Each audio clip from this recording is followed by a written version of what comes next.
Interest rate తగ్గింది అంటే EMI కూడా తగ్గినట్టేగా.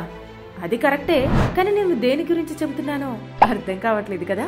జూన్ 6, 2025 రోజున ఆర్బీఐ 50 బేసిస్ పాయింట్లు తగ్గించి రెపో రేటును 5.5% తీసుకొచ్చింది కదా. దీంతో దేశవ్యాప్తంగా ప్రముఖ బ్యాంకులు హోమ్ లోన్ ఇంట్రెస్ట్ రేట్లు కూడా తగ్గించాయి.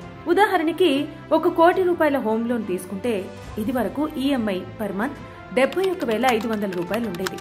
కానీ ఇప్పుడు అదే లోన్ కి ఈఎంఐ సుమారు 68,000 రూపాయలు మాత్రమే. అంటే నెలకి 3,500 రూపాయలు ఆదా అవుతుంది. అంటే ఏడాదికి దాదాపుగా 42,000 రూపాయలు లాభం. ఇది హోమ్ బయర్స్ కి వచ్చిన ఒక గొప్ప అవకాశంగా భావించవచ్చు.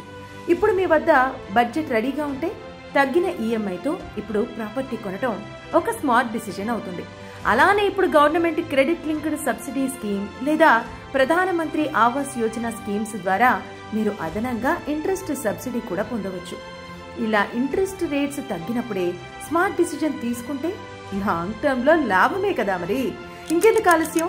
100% క్లియర్ టైటిల్ గల ప్రాపర్టీస్ కోసం వెంటనే మా ఛానల్ క్లియర్ టైటిల్ అసెట్స్ ని ఇప్పుడే సంప్రదించండి. ఇలాంటి మరెన్నో ఇన్ఫర్మేటివ్ మరియు రియల్ ఎస్టేట్ వీడియోస్ కోసం మా ఛానల్ ని ఇప్పుడే సబ్స్క్రైబ్ చేసుకోండి.